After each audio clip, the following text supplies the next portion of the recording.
Hey guys, what's going on, friends and family? If I sound really sick, it's because I have been really sick lately. So the past week, I've really not been able to put out videos unless I had them already pre-recorded, so I am really sorry. But, I got a little bit of inspiration from that too, kind of. So here's a top 10 list for games to play when you're sick. Yeah, so I've actually been playing a lot of these games. I'm actually going to do this top 10 a little bit differently. It's more like the top 10 genres, and then I'll suggest games that I personally have played, or maybe am playing right now, actually.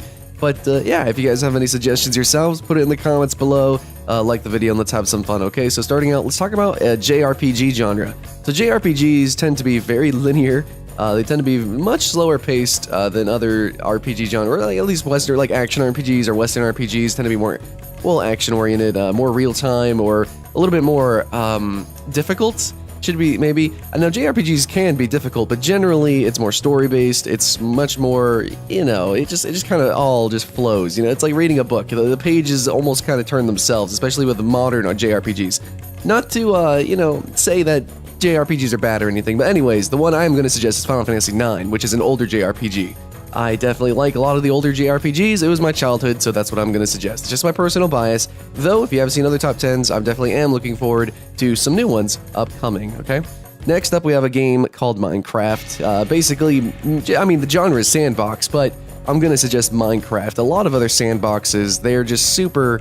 they're really open and wide, but shallow, I think Jim Sterling just did a video today talking about that, and a lot of people have made videos and just really have been ranting about really the trend that sandboxes tend to be very shallow, very boring. So the sandbox that I will suggest is going to be Minecraft. Now, there's some in early access now that are starting to shape up, Then again, maybe they'll be in early access forever, but Minecraft is always good. Also, bonus, if you're sick, you can actually play this on your mobile device, which is pretty neat. Now, I'm going to say sandboxes because you can play it at your own pace. It's going to kind of go for all of these genres. You can kind of play them at your own pace. Yeah, sandboxes can be intensive, especially some of the survival elements, but yeah, you can just be creative. You can just, kind of chill out, play some of the adventure maps or something. Maybe just, I don't know, make some silly villages and stuff. Yeah, whatever, dude.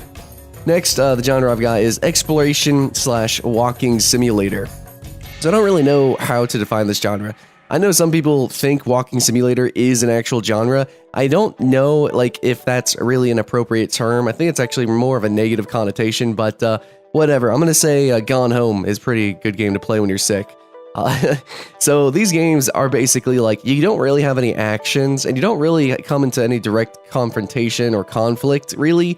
It's more of just kind of walking around, that's, the name walking simulator comes from, and just kind of exploring your environment. Now, I guess you could probably put games maybe like Journey in a way, because it's like platforming and just kind of adventure sort of, or Unravel sort of kind of. Maybe you could put some other games in this sort of vague list here, but I'm gonna specifically aim for walking simulator though here. And I'm gonna say Gone Home. Not too many games, but we've seen a lot of them come out very recently, so maybe we're gonna see a lot more coming out pretty soon here. But these tend to not be on mobile devices. So if you're sick, I know me personally, I've just been playing a bunch of stuff on my mobile device, so I just want to keep that in mind. You can play this on consoles, though. A lot of these are on consoles. Next, we have creative management. So these are games like Sims, like Planet Coaster, like Roller Coaster Tycoon. Now, the game I'm going to suggest is Planet Coaster, because hell yeah, it's hype. But the very first Roller Coaster Tycoon has just been released on mobile devices, and it's pretty freaking awesome. So you can totally do that too. Just curl up on your bed, and that's why I'm kind of suggesting, mobile games or console games a lot, because, yeah, dude, you don't really want to be sitting at your computer desk too often if you're sick, especially depending on the kind of sickness. And I remember one time I had a stomach, actually, let's not get into that story. But anyways, so, yeah, creative management is pretty fun. Go at your own pace, and you can just, just do whatever you want, dude. It's creative. It's fucking, it's chillaxed. Sure, some of them have more difficulty than others. Planet Coaster is more of a chillaxed game. You just kind of be silly, just have fun, enjoy the environment. It's pretty cool. It's pretty cool. Yeah. Okay, so next up we have 4X. The genre is 4X. Now, the two games that I'm going to mainly suggest Endless Legend, but also absolutely Civilization. The newest Civilization is actually one of the best-selling games right now, so definitely go check that out. But Civilization 5 is also a fantastic entry in the series, and it's pretty cheap, but I'm going to heavily suggest Endless Legend because that's just my personal bias, and that's the game that I've been playing. I think it's pretty cool, dude. So 4Xs, they're turn-based, but they're really grand games, okay? They take a long time to complete like a campaign or a scenario. It just takes a long time to play through. I don't really know how to define it because 4X is kind of unique. Let's say like Civilization or Endless Legend as well. You kind of go through turns, and the turns go through seasons. You go through years, and you are literally raising and destroying and planning out a tactics and strategy. Conquering the world. So this takes a really long time, and you have to really go in depth. So if you're sick, you have a lot of free time, you're staying home, you can play one of these games for a full day, and maybe not even then get the full playthrough. The full content. Endless Legend, though, is a little bit more digestible, and overall, I think it's more unique than Civilization, so I'm going to suggest that one. Next, we've got CCG, card games, guys. Card games, I love playing card games, physical or digital, but we're going to go with digital CCG because it's just super accessible, and I'm going to suggest Hearthstone because it's the number one. One really good thing about Hearthstone is that you can just pick it up and have fun with it with the brawls and stuff. Now, some people say it's kind of hard to become competitive in the game, but we're sick, okay? We're not really try-harding, we're just trying to have fun. And there's no other CCG that you can just jump into and have as much silly fun as Hearthstone, okay? It's really simple as that. Moving on, we have puzzle games, and I know you could put like a million billion games in the puzzle genre, but what I'm going to do is I'm going to suggest Hitman Go, specifically. I also suggest all the other Go games out there, but Hitman Go is pretty awesome. So yeah, a lot of different puzzle games out there. A lot of them are even free to play, and they're fun to play. But like, I just think that the Go series is just really, really cool. It makes my eyeballs feel good. I like to see like soft colors, and I just like the way the graphics look. It's kind of hard to explain, but a lot of other puzzle games, like maybe you strain your eyes too hard. I know The Room maybe. And The Room is also really good though. Room 1, 2, and 3 it might still be on sale, but I'm just gonna go suggest Hitman Go. It's not too complicated for a puzzle game, but it's also not too simple and easy. It's kind of right where I want it to be. So personal bias, whatever. I can't even explain it. I'm just too sick. I can't even think, guys. My brain is cooking. All right, so MMO, we got Guild Wars 2.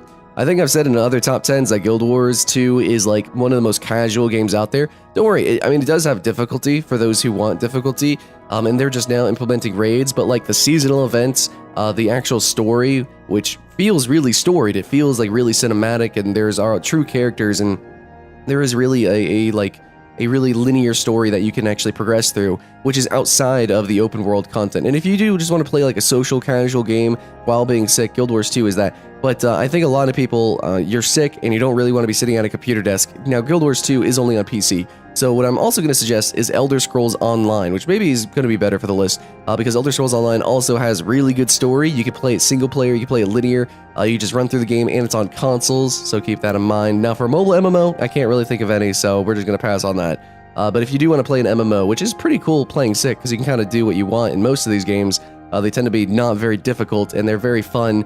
So if you want a social game, check out Guild Wars 2 or Elder Scrolls Online. Okay, so tower defense is the genre that I want to talk about. This is the one that I've been playing the most. I downloaded like a billion tower defense games, and I've just been kind of sitting in my corner in the studio and just playing these games. I played Infinite Tower Defense, I've played Tower Defense Legends, and just countless tower defense games. But I think the one I'm going to suggest is going to be Plants vs. Zombies. Now, maybe this is not technically tower defense. Maybe it's like, like when Plants vs. Zombies came out, they kind of invented a newish genre, sort of. So it's like lane defense, but either way, Plants vs. Zombies, or Plants vs. Zombies 2, it's a super cute, awesome game. They got lots of character, and it's just super fun. There's lots to do in this game. So yeah, absolutely. But any tower defense game pretty much is going to be just like, it's going to be worthwhile for, like in between your sessions of naps. Because let's be honest, if you're sick, you're not really going to be playing long sessions often. I mean, it depends on the sickness, but you're really going to want to chillax. So tower defense games is pretty cool. You can pick up, you could drop it. Also, balloons, the whole series of balloons. There's even a competitive balloons TD. Yeah, those are pretty awesome too. You can check those out.